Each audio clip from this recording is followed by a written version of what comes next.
À la une ce soir, l'immigration et la question des demandeurs d'asile. Le préfet de Guyane est l'invité de cette édition. Création de l'antenne de l'OFPRA, situation de la Croix-Rouge. Il répondra à nos questions sur ce dossier qui relève du domaine régalien. Faire des économies, c'est l'objectif de tous pour les courses de la rentrée scolaire. Nous avons rencontré quelques parents qui avouent faire quelques impasses sur les fournitures pour économiser quelques euros. Et la rentrée, c'est aussi l'occasion de se remettre en forme après les vacances et les écarts alimentaires. Place à la rigueur et aux repas diététiques. Des centres de remise en forme proposent des programmes à découvrir en fin d'édition.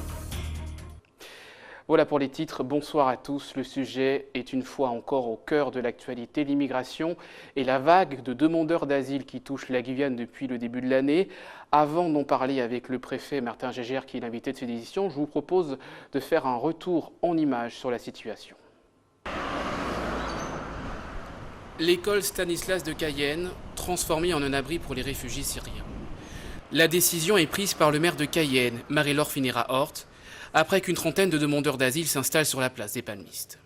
Cayenne, une ville sous pression depuis le début de l'année. En plein centre, le siège de la Croix-Rouge reçoit quotidiennement plus de 500 immigrés, 10 000 depuis le début de l'année.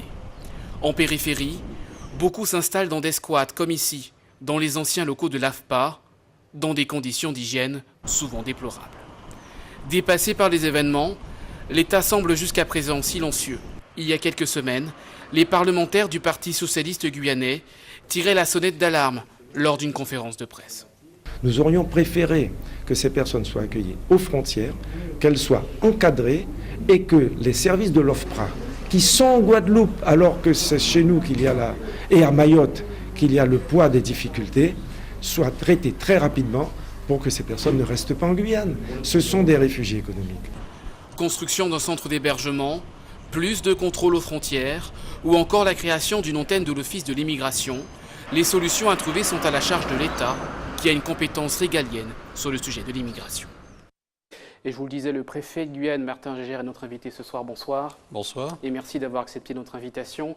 Alors, je le disais tout à l'heure dans ce sujet, on a l'impression que l'État est un peu dépassé par les événements. 10 000 demandeurs d'asile depuis janvier 2016. On le voit, la Croix-Rouge, mais aussi ses squats dans Cayenne. Est-ce que c'est une réalité? Est-ce que l'État est vraiment dépassé par cette situation?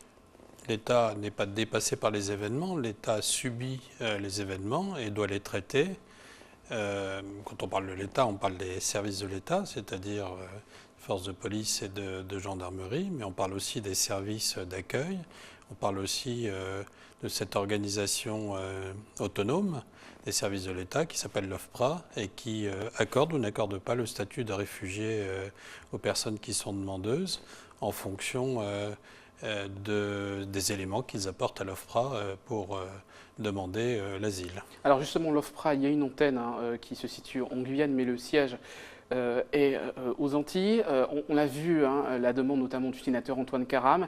Est-ce qu'il est envisageable de créer une antenne de l'OFPRA, en tout cas que la direction de l'OFPRA se situe en Guyane pour essayer de régler ces problèmes de façon plus adéquate? Je ne suis pas responsable de l'OFPRA, c'est un organisme indépendant.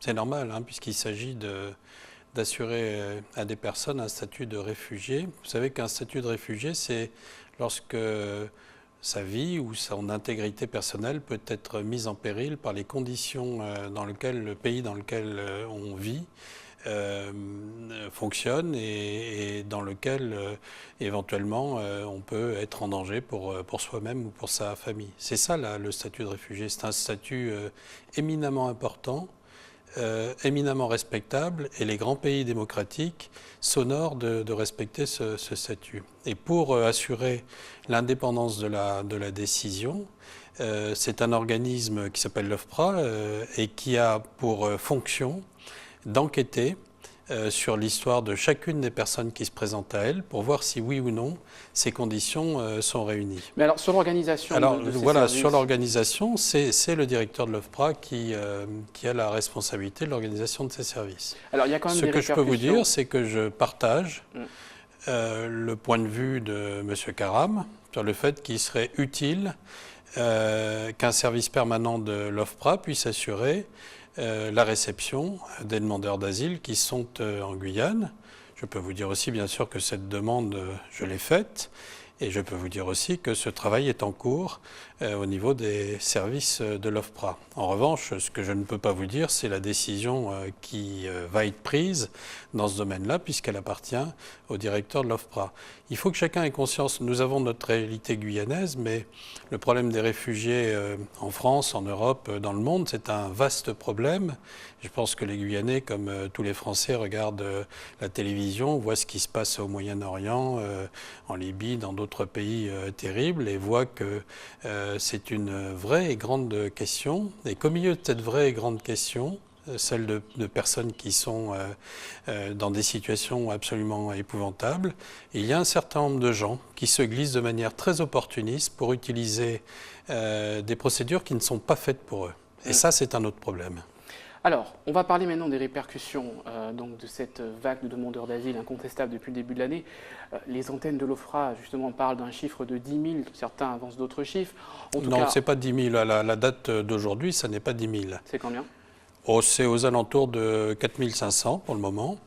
Ce qui veut dire probablement que d'ici à la fin de l'année, si nous ne prenons pas de mesures, nous aurons 10 000 personnes. Ça, c'est une possibilité, ça n'est pas une certitude. Alors quelles mesures justement, compétences de l'État, contrôle aux frontières, renvoi à la frontière? Hier, notamment sur le sujet des Syriens, on a entendu parler d'un vol qui les ramènerait en France. Est-ce que c'est envisagé? Alors d'abord, je crois qu'il ne faut pas mélanger les choses. Les personnes de nationalité syrienne qui viennent en Guyane, quelquefois en provenance du Brésil où ils ont déjà un statut de réfugiés, sont dans une situation particulière. Disons-le, il n'y en a pas énormément. Ça représente de l'ordre de 150 personnes. Et le problème particulier que nous avons, c'est que ces personnes viennent nous demander, ce qui est leur droit, des hébergements très rapidement, du jour au lendemain. Ce que nous essayons de trouver dans certaines circonstances.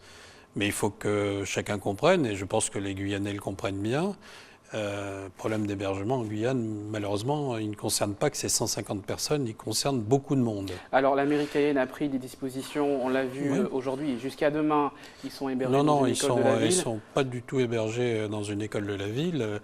Madame le maire de Cayenne a pris généreusement des dispositions au profit de ces personnes, mais ces personnes, depuis hier soir, sont hébergées aux frais de l'État, par l'État, dans des structures qui sont faites pour les accueillir. Et c'est notre rôle et c'est une mission, comme vous l'avez indiqué, régalienne que j'assume. Simplement, je voudrais que chacun comprenne que c'est à la fois une mission et une obligation, mais qu'en même temps, c'est chaque fois une question d'organisation, de logistique. On ne trouve pas des choses, des solutions du jour au lendemain. Parce que la situation de ces personnes fait qu'ils arrivent tout d'un coup et puis ils demandent des choses et il faut les traiter. C'est notre rôle, mais c'est aussi quelquefois notre difficulté. Alors, je vais revenir un instant sur la question du contrôle aux frontières. On le sait, les frontières guyanaises sont poreuses entre celles du Brésil. Elles ne sont pas poreuses, elles sont très très longues. Donc, poreuses dans le sens où on peut y passer très facilement. Oui, vous savez, il y a des tas de pays où on construit des murs, des grillages, où on met des dispositifs soi-disant étanches. Alors, on s'aperçoit que ça n'empêche pas la porosité. Je me sens un peu guyanais là, puisque j'ai un peu traîné du côté du Maroni il y a une quinzaine d'années. On sait comment est notre territoire. En tout cas, on ne peut pas dire que les frontières guyanaises sont perméables. C'est-à-dire qu'il y a vraiment une grande facilité de... Voilà. On peut circuler sur ces frontières, mais on ne peut pas circuler complètement. Je vous rappelle que, et tous les Guyanais le savent, il y a un barrage de gendarmerie à Irakubo, un barrage de gendarmerie à Regina. Il y a une police aux frontières et une gendarmerie aussi bien à Saint-Georges qu'à Saint-Laurent du Maroni. Et il y a des contrôles permanents et actifs. Je ne parle pas du travail de la douane qui concourt aussi à la sécurité. Mais alors comment on a une énorme population. On a une très grosse population qui est à la fois une population frontalière, des gens qui, pour vivre, passent d'un bord à l'autre du fleuve, sans forcément d'autres intentions que de vivre dans la zone du fleuve. Et puis au milieu de tout ça, des gens qui se glissent avec d'autres projets, dont celui éventuellement de venir immigrer en Guyane en utilisant tous les moyens et tous les subterfuges. Alors Monsieur le Préfet, ce soir vous nous parlez des contrôles, on sait les barrages qu'il y a sur Irakubo et sur Saint-Georges, mais le constat est là, il y a, certains disent des dizaines de milliers de personnes, vous avez dit quelques milliers de personnes, 4000, ce soir vous le disiez, qui sont quand même à Cayenne, qui se trouvent devant le siège de la Croix-Rouge. Ils sont passés par où ces gens-là? Alors, ils sont passés par le Suriname et par le Brésil. Qui ont, pour le Suriname, abaissé ses exigences de visa.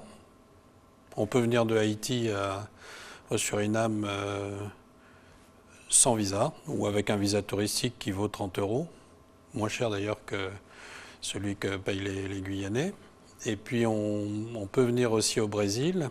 Et il y a peut-être d'ailleurs un certain nombre de Haïtiens qui sont passés par le Brésil pour y travailler pendant les chantiers des Jeux Olympiques et qui aujourd'hui n'ont pas envie de rentrer à Haïti et essayent de venir en France, en Guyane française. Alors est-ce que vous avez l'intention de renforcer les contrôles, de mettre plus de moyens? Alors deux choses, nous menons une action diplomatique intense, parce que les premiers à convaincre, ce sont nos pays voisins, en leur disant que nos problèmes sont leurs problèmes et que nous devons gérer une frontière. Vous savez, ça c'est pas un endroit statique qu'on érige en forteresse. Une frontière, c'est un lieu où il y a des populations qui bougent et où il y a deux pays, un de chaque côté de la frontière. Et une frontière bien gérée, c'est une frontière dans laquelle les pays arrivent à s'entendre sur la façon de contrôler les populations.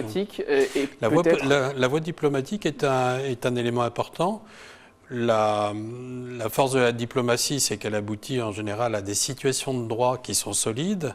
Sa faiblesse, c'est qu'elle prend un peu plus de temps que l'urgence immédiate dans laquelle nous devons traiter les choses.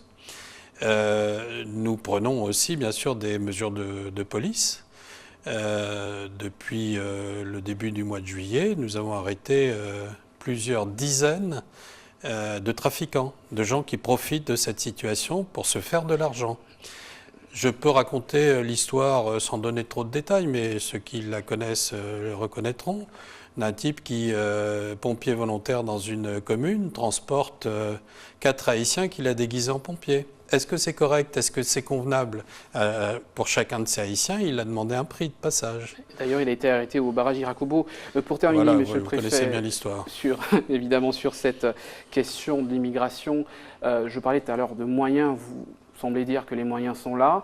Non, je voudrais pas que vous ayez l'impression que le préfet est là pour vous raconter des histoires et pour vous endormir. Le préfet est un homme soucieux qui a à gérer un ensemble de choses. On me demande de gérer la sécurité en Guyane, la sécurité des personnes. On me demande de gérer les problèmes d'immigration. C'est normal, c'est mon rôle. On me demande de gérer les problèmes d'orpaillage, de pêche illégale, etc. J'ai un ensemble de moyens.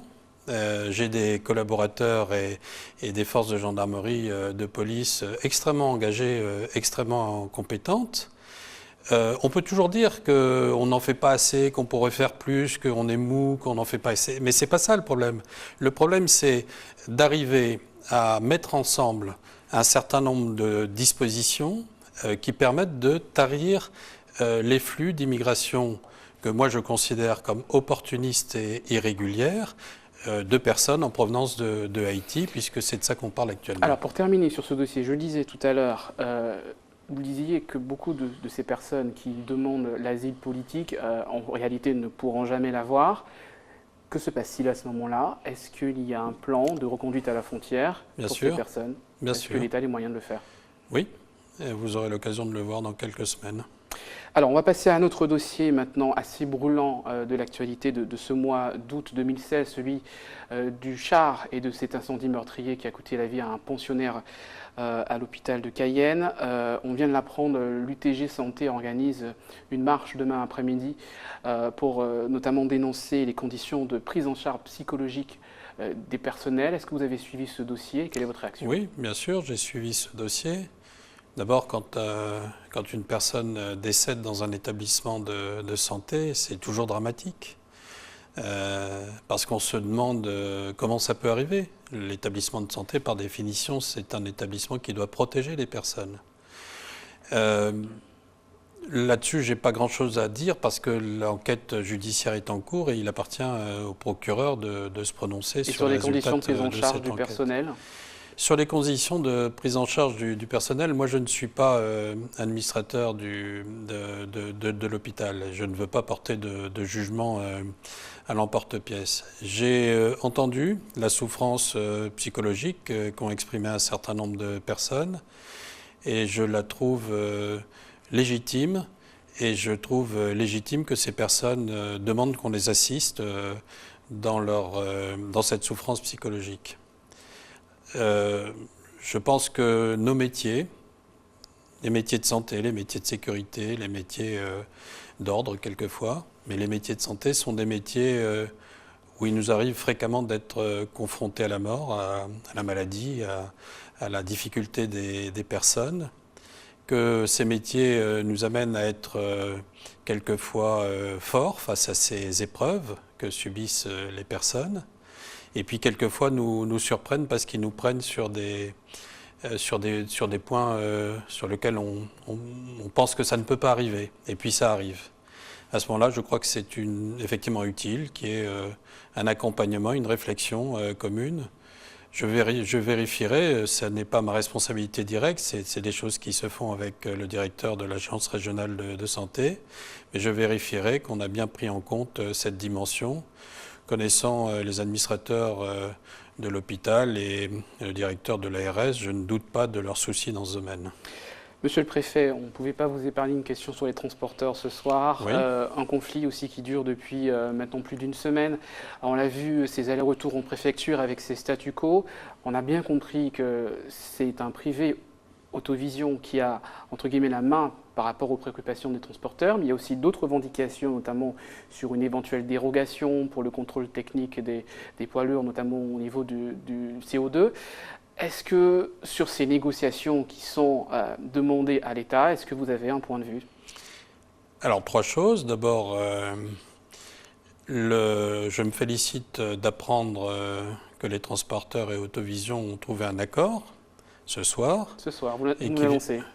Et qui viendront probablement demain en préfecture signer un protocole de fin de conflit. La deuxième chose, c'est de dire que le contrôle technique, pour les camions comme pour les automobiles, c'est la sécurité routière, la sécurité des personnes, les personnes transportées, mais la sécurité aussi de toute la population qui risque à un moment ou à un autre d'être impactée par un accident. Il faut que les véhicules soient en ordre de marche. Et puis la troisième chose, c'est vous confirmer que cette histoire de CO2, ça n'existe pas. Pourquoi ? Parce que la norme de CO2 s'applique aux véhicules à essence. Or, tous les cars et tous les camions de Guyane fonctionnent au diesel. Et donc, je vous dis ici qu'il n'y a pas de question sur le CO2. Il y a une question qui est celle de la norme, de la conformité réglementaire des véhicules, que ce soit les camions ou que ce soit les cars de transport d'enfants ou de personnes, aux normes réglementaires de fonctionnement de ces véhicules. Et j'indique que ça n'est pas, on n'est pas dans un domaine où on peut donner des dérogations, puisqu'au fond, la responsabilité, elle est civile, elle est pénale, si on a un accident, et elle est face aux assurances. Donc le préfet, lui, il ne peut pas dire « Ah bah tiens, je vais vous autoriser à avoir un véhicule qui roule avec une roue sur deux qui est en bon état ou un frein sur deux qui freine », parce que d'une part, il n'a pas le droit de le faire, et d'autre part, ça n'est pas sa responsabilité. Mais je crois que tout le monde le sait. J'ai perçu à travers ce conflit des choses que j'avais déjà perçues dans d'autres entretiens que j'avais eus avec les transporteurs et qui révèlent un malaise, qui est un malaise certain et qui est légitime et sur lequel il faut que nous puissions parler. Je pense que l'expression Et les expressions que nous avons eues dans ce conflit ont permis d'évoquer un certain nombre de problèmes. Nous aurons l'occasion de les traiter, j'espère, calmement dans les jours qui viennent. Merci beaucoup, Monsieur le Préfet, d'avoir accepté notre invitation. Et on rappelle donc cette information, donc cette marche de l'UTG prévue demain après-midi à 17h, l'UTG Santé, pour protester contre les conditions du personnel suite au drame qui a touché un pensionnaire de l'EHPAD. Et on continue ce journal avec ce sujet, je vous le disais, sur la rentrée scolaire qui arrive à grands pas. Certains d'entre vous sont déjà dans les magasins de fournitures scolaires et cette année encore, l'addition risque d'être salée. Voyez ce reportage d'Elsa Gonzalez. Pour ce père de famille, les préparatifs de la rentrée commencent aujourd'hui. Le budget est l'une de ses préoccupations principales. Ça a été un peu plus cher que prévu, 78 €, donc c'est plus cher que prévu. D'habitude, je suis aux alentours de 50 €, voilà. Donc on a pris un peu plus que ce qu'il fallait, quoi. Et pourtant, il a fait attention en se limitant au strict nécessaire, quitte à faire l'impasse sur certains éléments de la liste scolaire. Au départ, on se fait un peu, entre guillemets, avoir, et puis on achète des choses de plus en plus chères, etc. Et puis on s'aperçoit qu'il y a des fournitures scolaires qui ne servent à rien dans l'année. Donc maintenant, on commence à être rodé, et puis on prend le strict nécessaire. Autre astuce, réutiliser le matériel de l'année précédente. Je me suis aperçue que dans les listes, il y a beaucoup de choses qui sont demandées, et forcément pas tout utilisé. Donc du coup, on essaye de réutiliser pour diminuer le budget au final. Pour faciliter l'achat par les familles, certains magasins n'ont pas hésité à mettre en place des promotions. On distribue des tracts, il y a des 4x3 avec toutes nos offres promotionnelles. Il y a aussi un site internet qui permet aux clients de voir tous les produits qu'on propose. Pour que ça soit plus simple, ils ont juste à cliquer le nom de leur école et il y a plusieurs packages qui sont proposés. Donc des articles à bas prix, des articles à moyenne gamme et puis haut de gamme. Maintenant je vais pouvoir regarder les prix. Afin de soulager les ménages lors de cette période dépensière, une allocation de rentrée scolaire leur est versée. L'année dernière, 21 000 foyers bénéficiaient de cette aide. Et justement, l'allocation de rentrée scolaire qui vient d'être versée, suffisante ou pas, le débat est lancé en Martinique, où vous voyez dans ce reportage, plusieurs personnes considèrent que cette allocation est dérisoire. Le reportage. Alors 24, une pochette de décès, 24. 32. Le gramme, c'est... Cette année, les Basiles font leur achat en famille. Feutres, colle, gomme, cahier ou taille-crayon, comme tous les ans, la liste est longue. Non, j'ai pas beaucoup de cœur. On avait appris la boîte de cœur. Avec les livres, ils en ont pour des centaines d'euros. Fort heureusement, ces cousines disposent pour leurs enfants de l'ARS l'allocation de rentrée scolaire. Une aide bienvenue, quoique insuffisante, selon leur dire. Je bénéficie d'aide de la CAF de 360 €. Pour mes deux enfants qui sont scolarisés, c'est pas suffisant, franchement. Si on regarde le prix des livres, j'étais quand même déjà à 90 € pour les 6 livres. Donc, vu que les 360 €, c'est pour seulement le premier, et j'ai le deuxième qui est à l'école, mais bon, je fais avec. Je bénéficie d'une aide scolaire pour ma dernière fille. Ça s'élève à 392 €. Bon, est-ce que c'est suffisant? Je dirais non. J'ai acheté 4 livres, et les 4 livres me font déjà 100 €. Ils sont une trentaine d'euros. Et j'en avais 7 à l'acheter. Non, on ne peut pas faire un pas sur les vêtements parce qu'ils sont tous en uniforme. Il faut acheter l'uniforme. Voilà. Avec les fournitures scolaires, l'achat des uniformes représente l'une des plus importantes dépenses. Alors, de nombreuses familles attendent le versement de l'ARS qui débute aujourd'hui. Dans les magasins, on s'organise pour préparer l'arrivée en masse de cette clientèle. Commande depuis le mois de décembre. Avant la nouvelle année, depuis le mois de décembre, janvier au maximum. Les commandes sont déjà clôturées. À partir de ce jour, on va avoir du monde en caisse, du monde dans la boutique, du passage en caisse. Il faut voir que cette période-là, c'est 80% de notre activité se passe à ce moment-là. Près de 2 millions de familles bénéficient de l'ARS. Une aide dont le montant varie de 360 à 396 € selon l'âge de l'enfant. Elle concerne les foyers dont les revenus annuels sont inférieurs à 24 000 €. En Martinique, ce sont un peu plus de 36 000 enfants scolarisés qui en bénéficient dès aujourd'hui. Le 18 août 2016, nous avons versé donc près de 14 100 000 € justement au bénéfice de près de 36 100 personnes. 100 élèves donc, qui vont bénéficier de cette aide. Donc près de 26 000 familles vont bénéficier de cette aide. Ce qui est sensiblement le même rendement que ce qu'on avait versé l'année dernière. 90% des jeunes âgés de 6 à 15 ans disposent automatiquement de l'allocation de rentrée scolaire. Ceux âgés de 16 à 18 ans, encore scolarisés, peuvent aussi en bénéficier. Il suffit de se déclarer sur le site ou via l'application mobile de la CAF Martinique. Et pour terminer cette séquence sur les préparatifs de la rentrée, quelques conseils de remise en forme. Après plusieurs semaines de farniente, le corps et l'esprit ont besoin de soins. Ayo Delegerma nous présente ses solutions. Regardez. Pendant 45 minutes, ces deux ventouses diffusent le froid dans les zones d'application afin d'éliminer les graisses indésirables. C'est le principe de la cryoesthétique. Que ce soit sur le ventre, les culottes de cheval, les fesses. Ces deux têtes-là aspirent la zone graisseuse et ça va permettre d'injecter du froid. Et ce froid donc va brûler les graisses et va agir vraiment en profondeur. Cette cliente en est à sa deuxième visite d'amincissement par le froid. Pour elle, les résultats sont déjà visibles. Là, ça va, quand j'ai fait ça, je vois que là, je fais là la première fois, ici, ça descendait beaucoup quand même. Comptez 500 € pour 6 séances mensuelles de cryoesthétique. À la fin de chaque session, des recommandations d'usage pour le maintien des résultats sur le long terme, comme cette liste de courses pour une alimentation saine. Elles sont toutes très pressées d'avoir des résultats. Donc on leur explique qu'il n'y a pas que la cure, il y a aussi l'alimentation. Manger des repas goûteux et sains, c'est l'objectif de cette petite entreprise familiale. Elle propose à sa clientèle des recettes maison.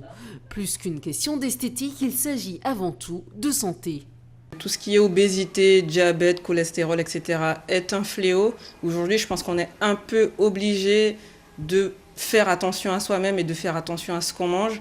Nous, créoles, on n'est pas forcément habitué à manger sans huile. Sainement Bon propose des repas équilibrés, sans huile ajoutée, où on va privilégier donc, les fruits, les légumes, tout ce qui est protéines maigres, on va dire, donc blanc de poulet, bavette, poissons locaux.